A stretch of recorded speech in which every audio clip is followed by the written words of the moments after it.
Thank you also for those watching the recording. It's exciting to unpack last year's findings together today and also build on them this year, because today's goals are firstly taking you through the findings of last year's thematic headline, Reimagining Social Contracts. Secondly, to share this year's continuation of that thematic headline, now titled as Towards Just Social Contracts, so a slight difference. And to share also the three specific sub-themes of this big topic that we want to explore further this year. Thirdly, also, we want to show then a specific example of what that would look like, right? Because it can remain a bit abstract sometimes. So we have a specific case of informal justice in Somalia. And fourth, and most importantly, we of course want to hear your ideas and your input on how we should unpack this year's sub-themes. So, what are the recent reports, the upcoming events that should be on our radar? What are the learning questions that you'd like to unpack with us this year? So, I'd like to hear from you, maybe through a classic Mentimeter. On the one hand, who's in the room, of course, always interesting for us to know, and maybe also for yourselves. And secondly, hearing this towards a just social contract as a headline without any context, what does that trigger with you? What kind of things in your work do you think of? And while you fill that out, I'll give you a bit of background. So last year's thematic headline, as I said, was Reimagine Social Contracts, and that was the result of bundled together input from our community, and our community is quite broad, right? It can be people from access to justice, working on women, peace and security, on mediation in all kinds of different countries.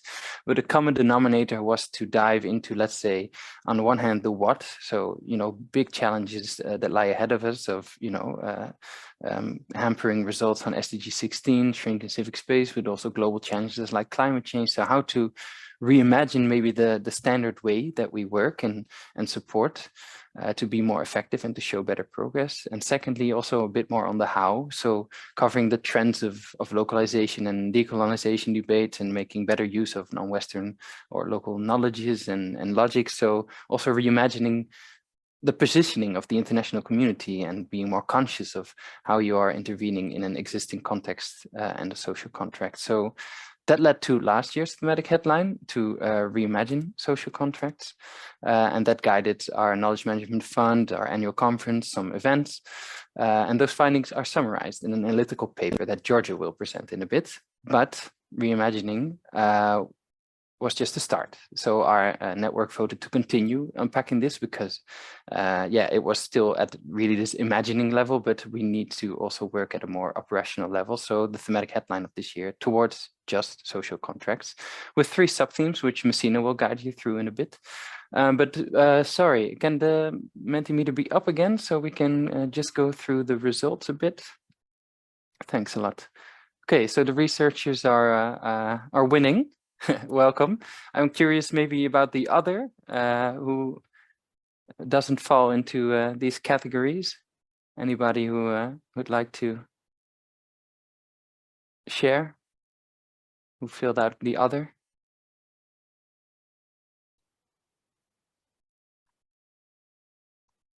Don't have to be shy.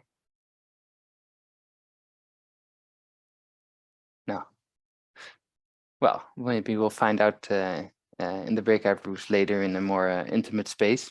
But for the second one, I'm also very curious. What are your first associations?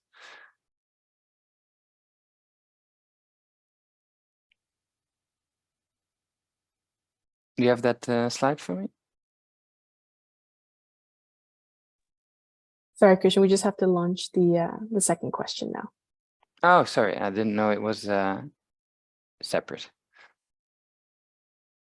Well, in that case, maybe we can get back to it after Giorgio's contribution. Does that sound all right? Yes. Then people can fill it out while Giorgio is presenting.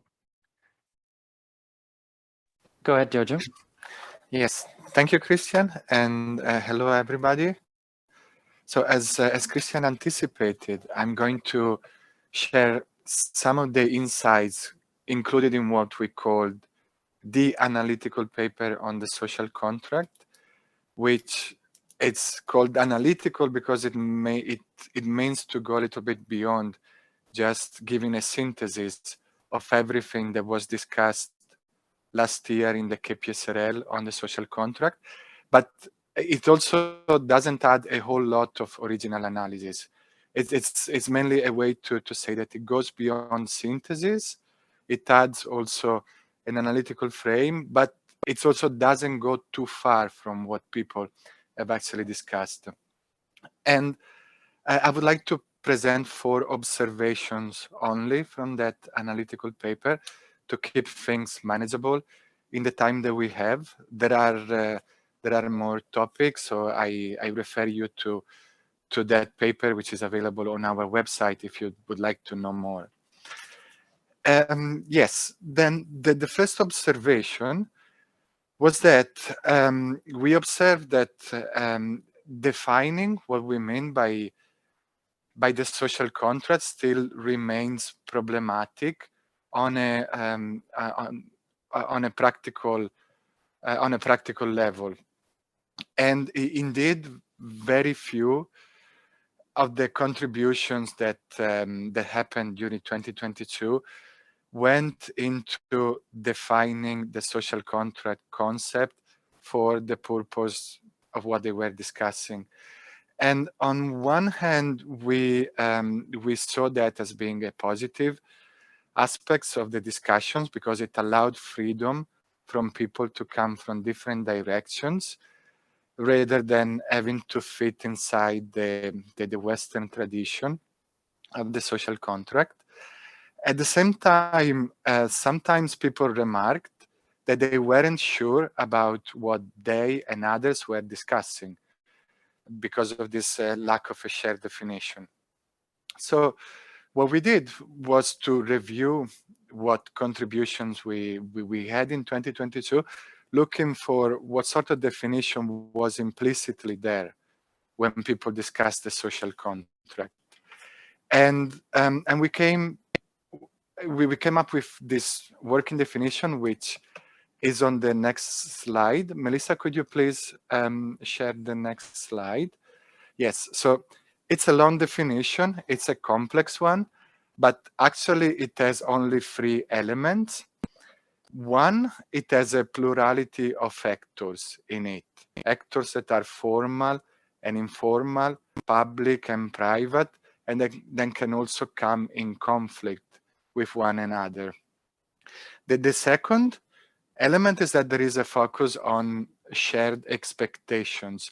So these shared expectations can come up in many different ways, through agreements, through promises made in many different ways, or also through customs and tradition. But what it matters is that there is this expectation on how power should be exercised. And the third element is that we are working with a transactional approach where consent is built through an exchange of something that is given and taken. So consent is given when something is also given when these expectations are met.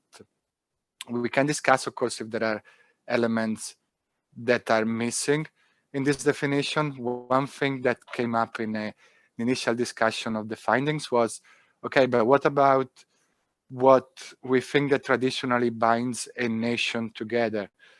Why there is nothing of that in this definition? No history, no language. We can, of course, discuss if maybe this approach is a little bit too transactional. The second observation that I wanted to make is that we also didn't go far enough in 2022 in operationalizing this concept. And Melissa, sorry, could you go back to the previous slide? Because now we go back to the 4 themes. And so we didn't go far enough into operationalizing for policy and practice. We didn't have many practical frameworks or tools or experiences using these frameworks and tools to share. And so at this stage, we can only say that that the social contract concept can be used in 2 broad ways. it can be used as an analytical frame to explore how society works. What's the relationship between power and society? And in this stream, an important concept that was discussed in 2022 was the concept of authoritarian bargains. So inside certain authoritarian contexts, there were contributions that explored how these regimes are also supported by consent. And consent was produced by these authoritarian bargains that exchange socioeconomic rights for giving up some civil and political freedoms. So that's one way in which the social contract concept can be used. The second way is as an ideal. And through this stream, then we can explore which is the ideal form of social contract that we want to live in, that we want to establish, that we want to work, contribute towards. And in this vein, and the maybe most interesting concept that was discussed in 2022 was the inclusive social contract. And people discussed it from the point of view of making the process inclusive. And that means that the people that are the object of policy also participate in shaping the policies that impact them. But also on the side of the content, there was a recognition in a few contributions that too much inequality, also at the level of outcomes, is still bad for social contracts, and so that social contracts should be inclusive, also in that sense, so to limit inequality. Then moving on to the third observation, and Melissa, we are still on the first slide, and it's actually the only slide. Don't get worried because we are not moving with the slide. It's only this one on my intervention. Yeah. So the third observation is that we probably also didn't go far enough in 2022 in exploring the connection between the social contract and the security and rule of law sector. Of course, the connection is there, and it's there from the beginning, because broadly speaking, a society in which there is a social contract is a stable society, therefore a peaceful society. A society in which there is an inclusive social contract is also a just society. But maybe we didn't go far enough into the details when we go to discuss then justice system, or where we go to discuss peace building, or where we go to discuss stabilization, for example. There is still space to deepen the connection over there. What emerged in 2022 was that the network seems to think that people-centered approaches to justice system, or in general bottom-up approaches to peace building, are an important element of the connection between the social contract and the details of the security and rule of law sector. Connected to this, there were also a lot of contributions that came in from the social justice angle. By social justice, I mean things like basic needs and delivery of public services. So something that is not connected to the specific of, for example, assessing a justice system or doing peace building and solving conflicts. As the fourth and final point, I would like to observe that the discussion in 2022 also connected the social contract with the decolonization and localization agenda. And it did so from the realization that social contract processes are very domestic processes. But at the same time, a lot of what we do is to come into other countries with interventions that are aimed to support, influence, sometimes also change the social contract or the processes around social contracts at place in the partner countries. And that's immediately a big contradiction. And by linking then the discussion on social contract with the discussion on how to partner responsibly in terms of a decolonized and localized approach, the network also saw the opportunity to solve this potential contradiction.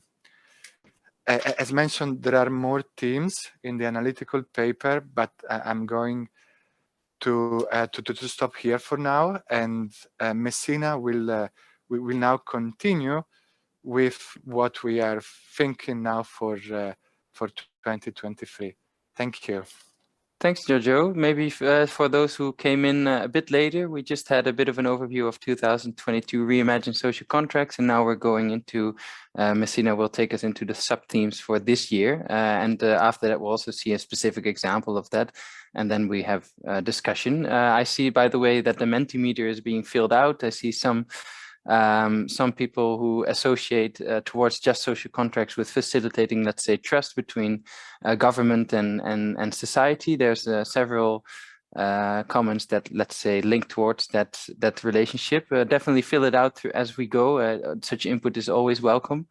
I think it also goes beyond those the relationship, right, Messina? But maybe you can take us through the sub-themes a bit. Absolutely. Thanks a lot, Christian. So as it has been already mentioned, moving beyond unpacking the concept of social contracts towards its operationalization remains the key challenge and the key goal. So this year, thematic headline, this year trajectory towards just social contracts is an attempt, is an effort towards that goal. We would like to delve deep into how to operationalize the social contract by focusing on how security and rule of law work could practically support the strengthening of social contracts. To focus and streamline our reflection and building from what came from KPAC 2022, we are proposing 3 strands to guide this process. The first one is participatory and inclusive social contract, and it brings in the element of managing inequality. The second one is authoritarian social contracts and the security sector, and it brings in notions of authority and power, consent and repression. And the last one is resilience to polarization, and it brings in an element of societal resilience towards polarization and how what the impact of that kind of resilience towards polarization vis-a-vis of social contracts, peace and security. Starting with the first one, KPAC 2022 has emphasized the many ways in which inequality can weaken social contracts, either by provoking hostility between haves and have-nots, by distorting representation, by undermining public trust into institutions, due mostly to unequal access to rights. And via these first strands, we would like to focus on the link between, on one side, exclusion, inequality, and on the other side, peace and justice.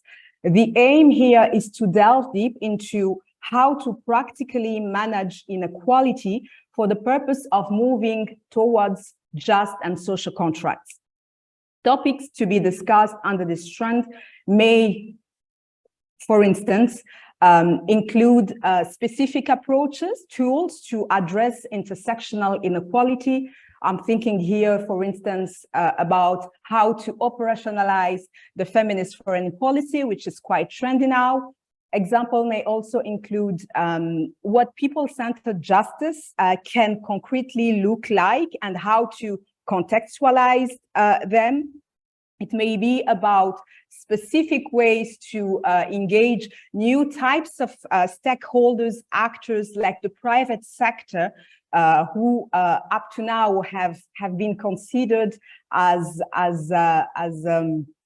not really being allies to questions like access to rights, justice, rule of law. but it might be also about strategizing and discussing concrete example on multi-stakeholder or democratic forms of governance in situations of fragility. Moving to the second strand, as I said, this strand looks at authority and power with a specific focus on authoritarian regimes. Here, the objective is to really understand the balance of consent and repression which sustain and nurture authoritarian regime. Our aim is to look at both security sector, community level, but also understand the room of maneuver or the positioning international community may have vis-a-vis of the said actors. So more specifically, we'll be looking at methods of recruitment and trainings within security services. We will try to understand experience of security as lived by citizens. We would like to see example on how civic and democratic space can be broadened in situations of repression. And as mentioned, we will also like to see examples on which kind of room of maneuver or the positionality of international community in relation to the said actors. The last strand is resilience to polarization. And at this level, the objective is to understand what elements, what tools beyond the social and political fragmentation, what kind of elements and tools can really prompt the capacity to create a minimum of consent across the political spectrum on some guiding principles vis-a-vis of shared challenges such as conflict management or climate change. In terms of contributions we would like to see, I'm just going to give some examples. We would like to see concrete examples on how to better understand, diagnose, and anticipate on polarization and the impact it may have on social contracts, peace, and stability. We also welcome concrete, actionable, and replicable community or multi-stakeholders models of resilience in the face of intolerance, exclusion, and violence.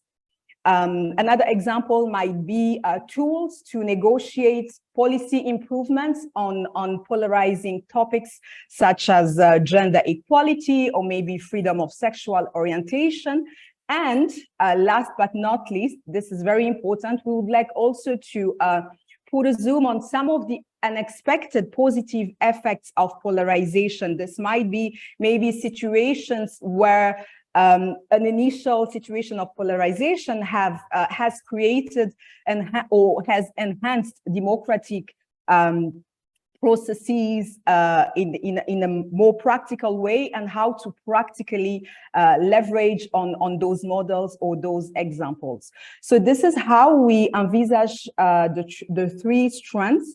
And later on, you'll get the opportunity to contribute to these sub-themes and enrich the conversation about how we should be unpacking these sub-themes throughout the year. Over to you, Christian. Yep, and even within these 1.5 hours already, because in the breakout groups, we really want to hear your ideas on these sub-themes, and yeah, you can already exchange with your colleagues, of course, on discuss on these sub-themes, but also share, what you'd like to impact with us in the coming year. But well, to give you a better feeling for these sub-themes, our friends from Consilient Research will show you how they link that concept of social contract to, let's say, the more operational level within the sub-theme, in this case of participatory and inclusive social contracts. I see, by the way, in the Mentimeter that some people also responded again, and many times the word inclusivity comes up actually in many of the comments, right? So a just social contract is an inclusive social contract. I think people agree in this room. Someone says, towards a just social contract means to deal with conflict without violence and the legitimate use also of force. Let's move on to Consilient Research, Brenton and Manar. Could you share with us an example of how to operationalize such a sub-theme? Yeah, thanks, Christian. So my name is Brenton Peterson. I'm joined by my colleague Manar Zaki. We've both been doing research with a full-time focus on Somalia and Somaliland since 2019, with a fair amount of focus on access to justice, but also working in a lot of other development sectors, education, resilience, stabilization, and others. So this research was funded by the Knowledge Management Fund starting in 2021. And it really grew out of kind of frequent discussions we were having about the benefits of customary justice in Somalia, but also the shortcomings identified, especially typically by the international community. And so we've been asked to discuss sort of how this research and our thinking on this topic is an example of operationalizing inclusive and participatory social contracts. And as you'll see, the issues raised by those in the rule of law space focus on inclusivity and fairness within Somali customary justice. Those findings are backed by quite a lot of research. Our main interest in this project was to look for ways in which customary justice could be shifted or adapted or reformed to resolve or reduce some of those issues. In other words, could customary justice be brought more closely into line with what we think of as international standards of rights and rule of law? And I should say, yeah, this is joint research between the Sababi Institute and Consilient Research, both based in Hargeisa, Somaliland. Next slide. So the Somali customary justice system is called HARE.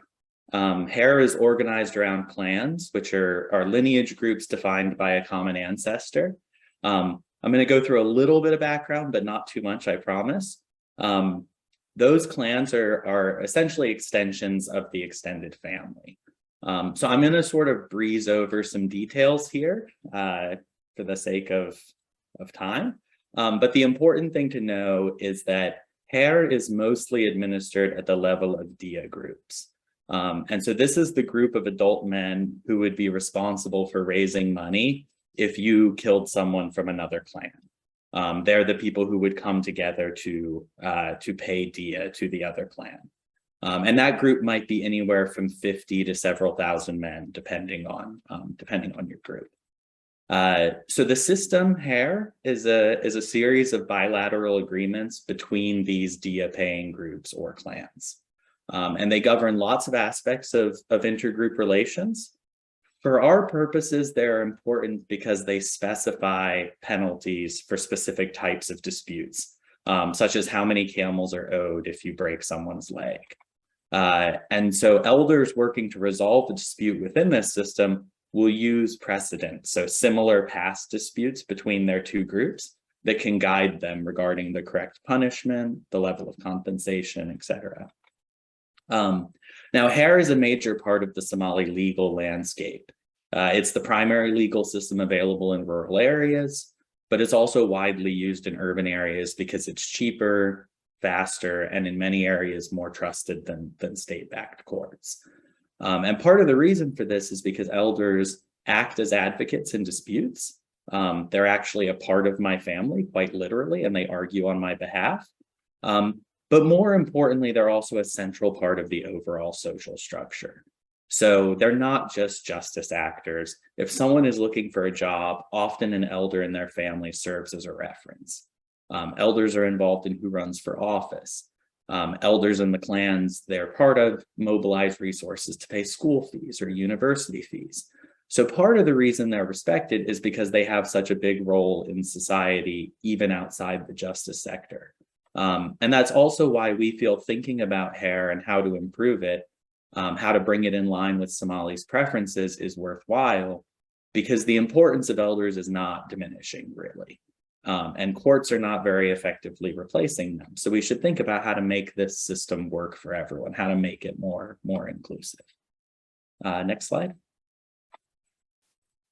So it's important to note that the goal of HARE is not individual level justice. It was developed to maintain peace between groups. And so the group, rather than the individual, is the unit that matters, maintaining group strength and protecting the group. And as we would expect in a largely oral society, hair is oral. Combined with the fact that hair is governed by these bilateral agreements, of which there are hundreds or thousands, because each clan needs one with each other clan that they regularly interact with, there's a lot of room for ad hoc, inconsistent implementation and the violation of rights that we consider international standards. So there's many ways that the application of hair can be problematic. Those that we've listed here are those that we've observed during past research by ourselves and others as being consistent problems. So just to give two quick examples, women are excluded from most hearings during disputes, and they could only present evidence on their own behalf in some types of cases. And because hair is bilateral between two clans, the outcome of disputes are shaped in part by the relative power of those two clans. There are other issues, and we'll talk about them a little bit. But again, these findings are backed by lots of research. So these are kind of the consistent issues that arise in the application of hair. So our interest in this project was to determine whether elders would support solutions to some of these problems if it involved changing hair in small or large ways. And so this is where the idea of the social contract is really critical for us, because elders have a social contract with the individuals in their clan that they represent. Now, no one talks about it in those terms in Somalia, but that representation or service delivery by elders is underlies their influence. And so that's that. In the analytical paper, there's a discussion of sort of how social contracts are inherently transactional. That applies here as well. But that representation or service delivery by elders is certainly not inclusive. And so shifting it to be more inclusive involves renegotiating that social contract. So for instance, we can think about changes that would address some specific shortcomings. So allowing women full participation in hair hearings, codifying a common hair across all clans, so a clan's influence or size doesn't drive the outcomes. But of course, by making hair more inclusive, these changes are reshaping power relations. And so that's always going to be contentious. And so as I noted before, the problems identified came out of a lot of past research, and these kinds of, these solutions follow naturally from, these potential solutions follow naturally from those problems. Next slide. So we wanted to ask, how open are elders to these changes? There's other actors who matter here, of course, but first let's find out if elders are open to it as the sort of authority figures within this system. So elders are usually presented as a conservative force in Somalia, as regressive, kind of hostile to all change. But we also know from other research that elders want to maintain their role in society and their influence. So they have incentives to be open to change that can preserve their position. And so what we did was we surveyed, again with KMF, with a lot of KMF support, we surveyed 400 clan elders across Somalia and Somaliland. And among other things, we asked them about their support for or opposition to some specific, often fairly narrow adjustments to the hair system and its procedures. Next slide. So we'll just go through a couple of the top line results. We don't want to spend too long on that. So the first thing to note is how nicely the social contract idea and the sort of transactional nature of that relationship works to describe clan elders and hair. And this is kind of important because it's, I think, would have been disputed in the absence of data. But elders represent members of their clan, and they are, at least to some degree, accountable to them. And so we basically found that they can be recalled if they're doing poorly. And we also know they can be circumvented. So clan members can seek out other elders for help if they want to, if they don't trust a particular elder in their clan, or if they don't think that they're, doing a good job. I'll skip the issue of dia payments. Next slide, just to keep moving on. So now on the topic of specific reforms, we can see that support is mixed or limited in some cases. So I won't talk through all these numbers, obviously, but just to give an example, we asked elders whether they would support the ability for women to observe hair hearings. And as you can see here, around 50% or less of elders support that idea, depending on the case type. So it's a little over 50% in the case of theft cases. In homicide cases, it's significantly below 50% who support the idea of women being able to observe. There's a little more support for allowing women to present evidence in particular cases where they're involved, but it's quite mixed, clearly. Next slide. On the other hand, there is stronger support for some other reforms that would make the social contract more inclusive. So again, just one example, a majority of elders strongly support a proposal to codify hair and shift it away from bilateral agreements between clans. So essentially to have a single hair that clans agree to and that applies to their relations with all other clans in their area. And the nice thing about that, and that's a dramatic change, of course, so we should talk about how realistic that is. But the outcome is that would ensure that all clans interact on equal terms. So because all clans would be subject to the same agreement. And that would mean small clans are not treated unfairly through hair. So that's actually quite an important shift in terms of inclusivity and fairness. Next slide. Okay, so we've kind of very briefly identified some areas where reform might be possible and some where elders would be more resistant. Now that's fine for our case, but what should we take away from this in terms of operationalizing the social contract? What can we take away that would be useful for other contexts or other institutions? So this slide really drives home how hair really exemplifies the social contract idea laid out in the thematic headline. As with other instances of social contracts, elders maintain their influence by providing valuable services. They rely on support and buy-in from their constituency. But the system isn't inclusive. And the fact that it marginalizes whole groups of people does contribute to a shift in support away from hair among many, not among all, but among certainly the international community, certainly women, and actually a lot of kind of educated young people in Somalia. They view hair as regressive because of these issues of lack of inclusion. So people are seeking out alternative avenues for justice. Next slide. So what makes this a case where a shift in the social contract toward greater inclusivity is possible?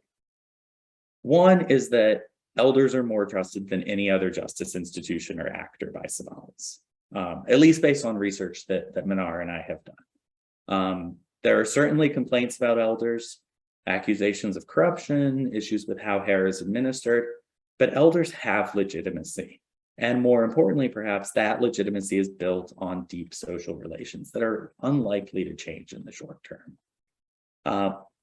The available alternatives to hair also are not great. They recreate many of its most problematic aspects, such as bias in favor of larger or stronger clans. And those alternatives, like state-backed courts, are also more expensive, they're slower, they're unavailable in many parts of the country. So there is an appetite for thinking about how to make hair work.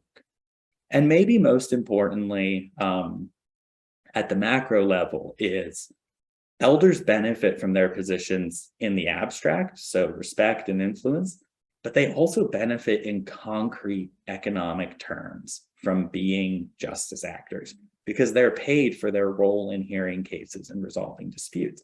It's literally a livelihood, for the main source of their livelihood for some of them. So elders recognize that state-backed courts are a threat to their influence and to their livelihoods, and they behave accordingly. They encourage the use of hair instead of courts. So you can imagine the reform is at least partially incentive compatible, right? Because they want to maintain some influence. If they have to shift how they do things a little bit in order to maintain that influence, they might be willing to do so. Beyond those macro level considerations, we think it's really critical to think about reform as an incremental process where narrow entry points and opportunities are identified. There are almost certainly aspects of hair that are not possible or realistic to reform. But there are some where you can imagine actually like social and political circumstances and sort of alignment of incentives that would allow reform to go forward. So one example is women's economic importance. So leveraging their increased economic importance as often the primary supporters of their families. One reason women can't participate fully in hair and they face barriers to receiving fair outcomes is because they're not considered full members of the clan or the DIA group. Only adult men are. Adult men contribute to DIA, they support other members, they fight on behalf of the group if necessary. And so women are excluded from that group, and so they're viewed a bit differently. But if women increasingly contribute to DIA, paid by their husbands or their fathers, that could provide an avenue for them to be considered more fully kind of part of the group. And so you can imagine some pressure there for greater inclusivity of women. A second example, just very quickly, is the difficulties of bilateral agreements. So this is an area where a reform would be good for inclusivity, but it would also be good for elders, because actually negotiating those bilateral agreements and renegotiating them is time consuming. And they often face cases where they lack a bilateral agreement with the other clan, and that becomes problematic. So this is an opportunity to push towards a single codification that would, help everybody involved, essentially. And I think the broader point here really is in the title of the slide. So practically speaking, social contracts are under continual negotiation and contestation. Given that, it's better not to think of reshaping the social contract as a one-off kind of wholesale revision, at least in the case of informal institutions like hair. It's better, in our view, to think about this process as narrow and incremental and repeated over periods of time. So the goal should be to move hair or other informal institutions toward greater inclusion, kind of one step in this piecemeal fashion, mostly because that's what's plausible to actually have happen in our opinion, and at least in the Somali case. So that's the end of the presentation. I do want to thank KMF for their support and patience. We're still working on this project, but it's been really interesting for us. So thank you. Yeah, thanks so much for sharing that. And yeah, you indeed show how, let's say, social contract thinking helps you in, on the one hand, analyzing the current justice part of this social contract and who delivers justice, for more informal in this case, how inclusive is it, and the transactional character of it, etc. But what I like especially then is that you also and what fits best in this operationalization goal, I'd say, is that you also concretely probe then the openness of those in positions of power to different shapes of this social contract, of this part of the social contract. So yeah, thanks for that. And now it's time to hear from you, our audience. Before the breakouts, let's digest this a bit collectively. Maybe we can put the Mentimeter up as a bit of an inspiration just for 1 minute to so you can scroll through it yourself. But does this inspire you? How do you, or would you like to operationalize this social contract thinking in your work, or do you still see it as very vague? And would you like to go to the breakout as soon as possible to dive deeper into a sub-theme? Or maybe after hearing the analytical paper and the case, does that cover the discussion up to date, or are we missing crucial elements? I see Rob would like to contribute. Thanks. Hi, excuse me. Thank you. It's been very, very enlightening and fantastic to hear about your plans. I had a read through of the summary of the paper, and there's quite a bit that we could discuss at the outset, and I would just like to make a couple of brief points. I think two main ones. The first is towards a just social contract. Sounds fantastic. It has, in a way, like a road, many opportunities for how you could understand that. And I see you working conceptually. I would like to encourage the priorities, the what and the how should be really determined by an understanding of what we've done in the last 30 years in this field, and where are the major gaps and opportunities. Some of the gaps I'd like to highlight now is insufficient information about practice, that a lot of work has been done in a lot of countries, and the opportunity to know what has worked well, and perhaps what has not worked, I think is important. I don't think we have sufficient understanding of the experience that we've had in the many contexts where we've been working. Issues of effectiveness. I think we're all enjoying working with new frameworks and new approaches and new terms, but I think that collectively we can identify maybe 5 or 10 of the main problems that we're having with demonstrating results. And I think effectiveness issues could come out of that. And lastly, what would be the biggest one to you?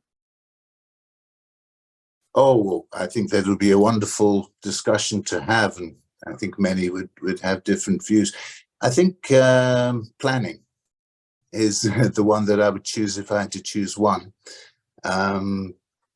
The identification of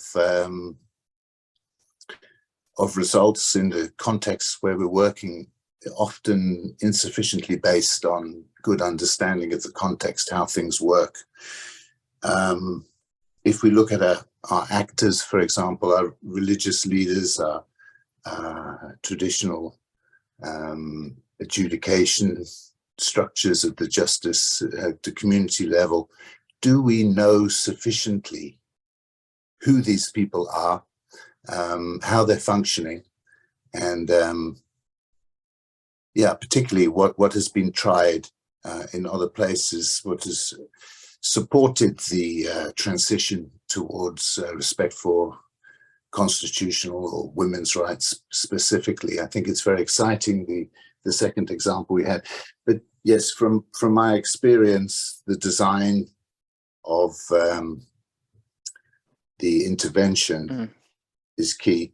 And lastly, I think it's for your work to focus on not only the non-formal and formal actors, but the connection between them. Mm-hmm. Because often we've seen that, yes, we could speak about community-based justice in a country, and we can speak about formal justice, but what are the current connections? What could be the synergies? And then the second main point, very briefly, would be really bringing together the experience and lessons that we have. The presentation on community justice in Somalia I found really exciting. I wanted to know if you're sufficiently informed about the work that's been done in Malawi, the transition of the community justice community chiefs structures. I think that there's quite a bit technically to speak about in terms of inclusion of women in the adjudication process. If a figure of $100 US, for example, was provided for those local structures that did include women, would this support this change process? What they found in Malawi is that it did. how do we know that it's successfully being implemented, that the credibility, and I agree with the speaker very much that there's a lot there, but there's also a lot that's not there. So how can we support the conclusion that they are transformed? And that is about the decisions that they're making. So there might need to be a report book. And once the book is completed, then some kind of incentive or reward for successful completion of the process is provided. Once the external actor removes themselves, this process can be more familiar.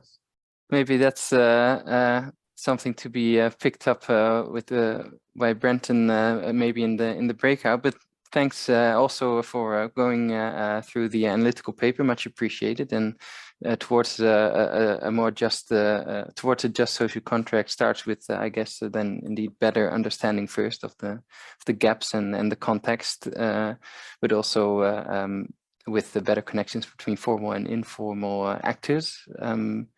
Yeah, maybe Mark, I see you had your hand up as well, to move to you. Yeah, thank you. I have unmuted myself, I think.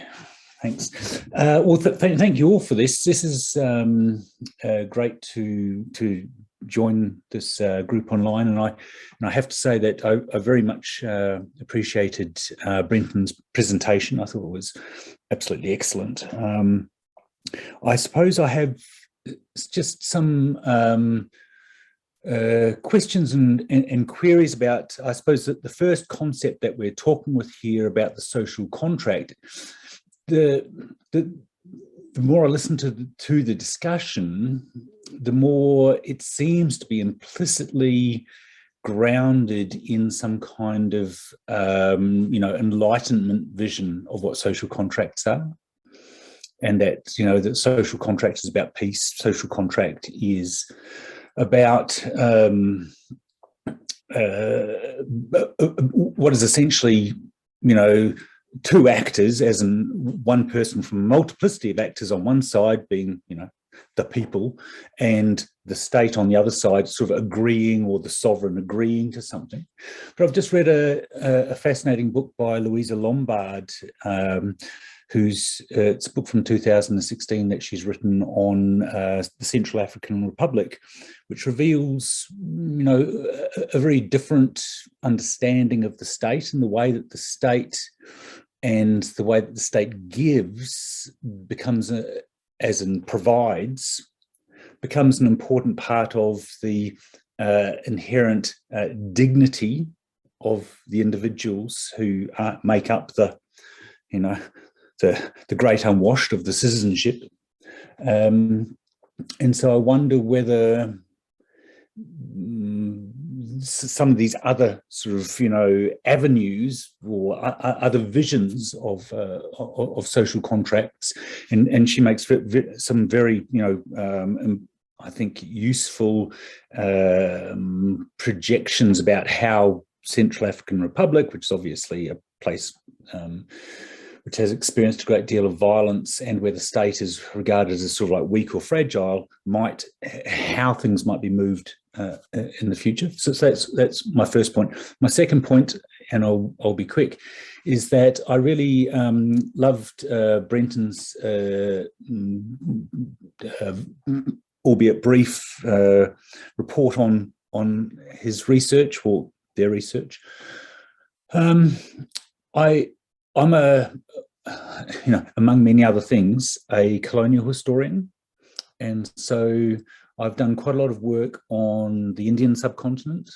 And one of the initial reactions of the British as they moved into different regions of India, different aspects of customary law and so on, was to take fright, I suppose, at the excesses in some respects, or the inadequacies in other respects, and therefore to move towards the idea of codification.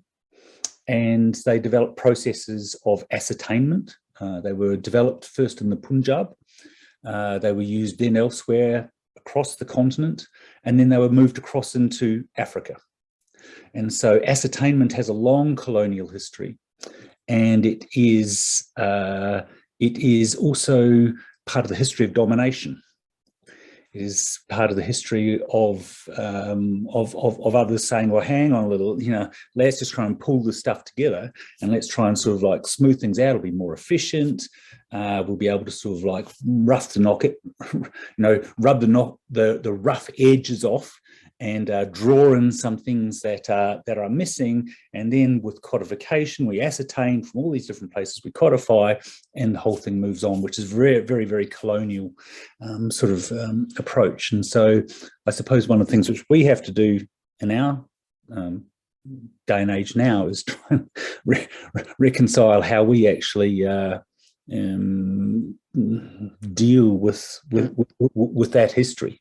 So yeah, which is not to say that achieving some of these goals are not admirable goals, but I think we do need to recognize that this is part of a longer term process. So, yeah, thank you. A bit of modesty to what your contribution can be can't hurt, I think, in that realization, and also maybe from the start the different conceptions of what the state can be, and also maybe non-Western conceptions of what the state could or should be are relevant in this context. Theophile, if you have you can have the last question, and then we can move to the breakout or last comment.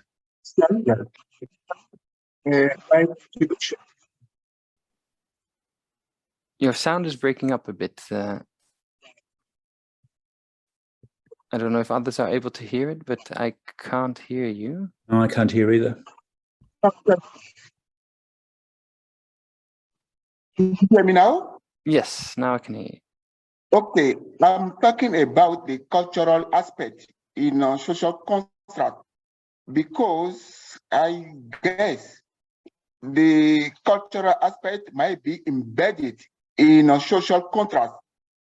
Mainly in the case of Somalia, where people believe more in Haider's effort. So we cannot talk about social contract without considering the cultural dimension. And to that aspect, I'm asking my question about the intervention of external actors in terms of partnership, because the way they are intervening in making changes in a host society might be quite contradictory, because they might consider their own culture compared to the local culture. So to what extent do you think that local people can really trust the external people in making changes in social aspects? How do you increase that trust, according to you? Yeah, how do I? Always a challenge. It's always a challenge, because when you are making changes in society, you might consider the culture of that society. And I know the culture is dynamic, but there are still some basic aspects that need to be sustained. So it's always a challenge, I would say. Mm-hmm. So being aware of your cultural differences and the limitations that come with interventions from an international community. Yeah. Well, let's dive deeper into that, into the breakout rooms. Let's take 20 minutes and then we come back. You can pick the breakout group yourself. So some will be bigger than others, I suppose. But I think it's important that everybody is in the group that, they link to best with their work. And then we see each other again here in 15 to 20 minutes to round off, and I'll also explain a bit more about the process of how you can contribute in the coming months to this thematic headline.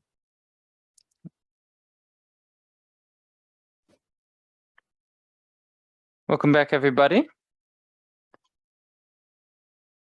Just to get a bit of a feeling for what happened in the other breakout rooms, are there people that can have like maybe two of the main pointers of their group? We were in an intimate one about polarization, resilience to polarization, but I think there was also quite a big one on inclusive and participatory social contracts. Maybe start there. Yes, Mark, would you like to? Yes, thank you, Messina. Yes, well, we had lots of discussion, and I will try and just fly across it fairly briefly. Rob kicked us off with some thoughts about how we go about encouraging inclusivity per se. You know, I mean, inclusivity is not something which just happens, and Rob noted that.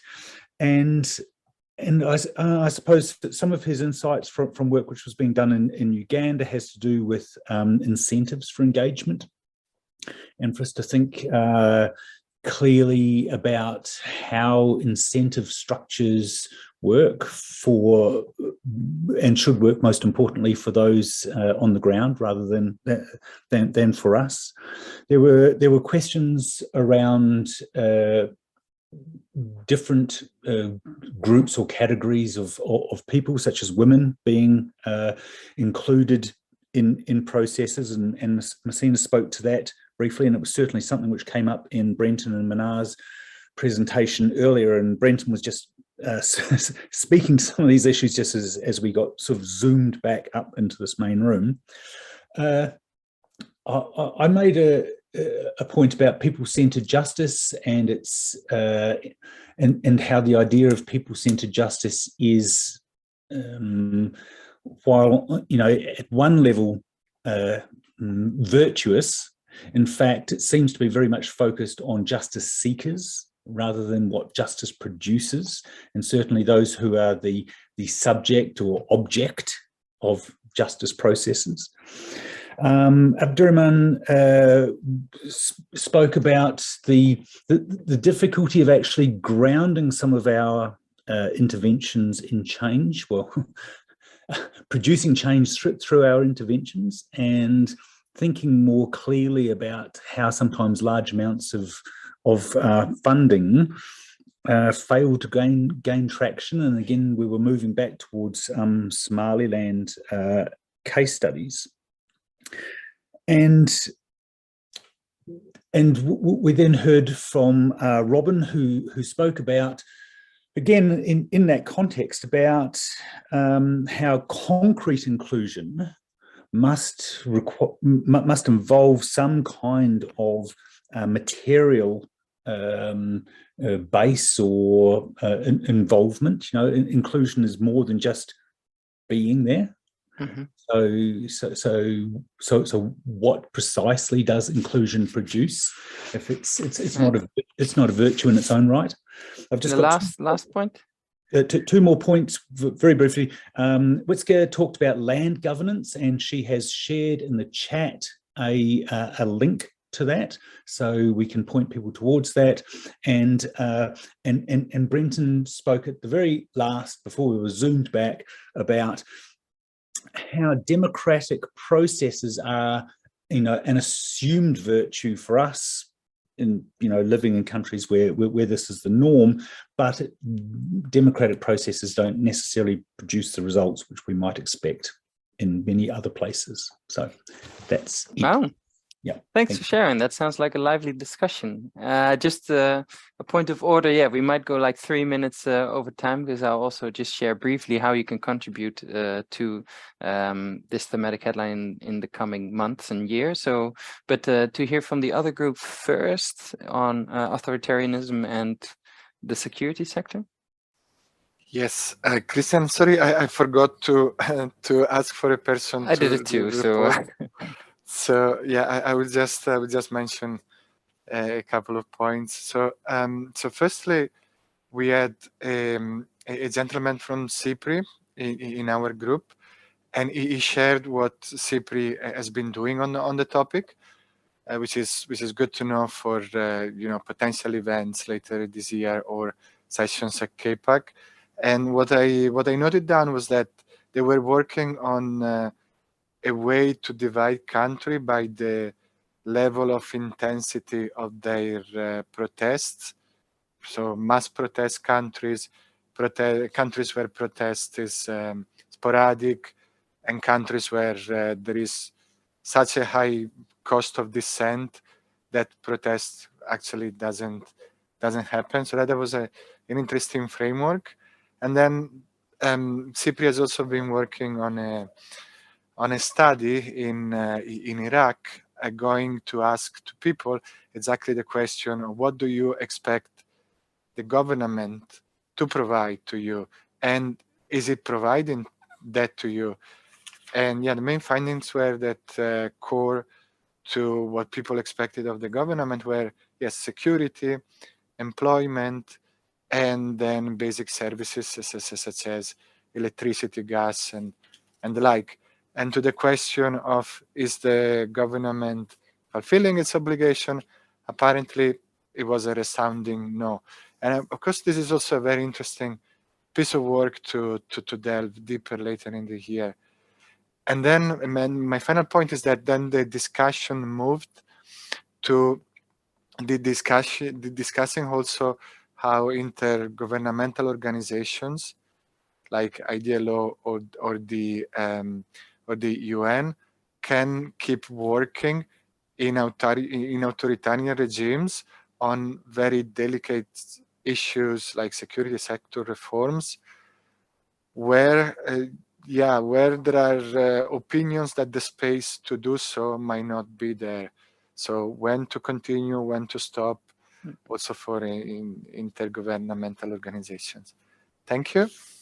yes, nice. And I also forgot to ask someone to report. So in our group on resilience to polarization, it was in this case Care who shared that, you know, for them it's often about reinforcing coherence, and reinforcing, let's say, yeah, communities within communities or with local governments to come together and convene, and which is as you learn over the years, not just, you know, maybe empowerment of certain groups that are not included, but also taking, you know, the rest of the community along, and that makes it, of course, also very political and power oriented, because you're talking about who has power and who hasn't.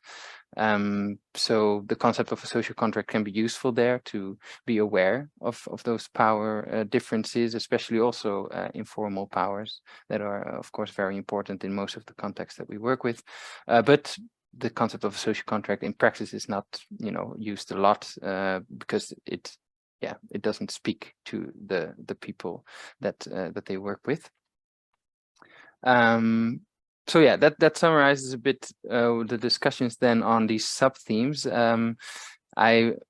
don't have time to further analyses or discussions, but we will, of course, have follow-up discussions, plenty even, because we want to next week share with you a form where you can give your ideas on whether, you know, you want to maybe host an event with us on one of these sub themes, or other creative ideas on how to unpack this together with the KPSRL network. So we're very much looking forward to hearing your ideas about how we can further impact this. Of course, there's also the two regular ways to do it, regular for us, which is our annual conference sessions, and the KMF, the Knowledge Management Fund, where, let's say, which are more longer term innovative projects. So not an event, one-off event, but really more thorough and time-consuming ideas. So those three, let's say, options you have, of which the form for the events will be online as soon as possible, beginning next week, and the annual conference and the KMF calls, they will subscribe to our newsletter, and you will be informed about those when those are online in the coming months. So yeah, we're really looking forward to diving deeper with you into these topics in the coming year, and thank you very much for contributing today. Actually, much appreciated. Thank you. Not unimportant. The survey. We we as a knowledge platform live off surveys. That's that's our bread and butter, and it's especially now, I think, very relevant to know, what you think of this kind of session, whether it was useful, and whether it you got out of it what you wanted to get out of it, because this lies the basis for a lot of future sessions. So please fill it out, and we'd love to hear from you. All right, enjoy the rest of your Thursday. Thank you. Bye-bye. Thank you.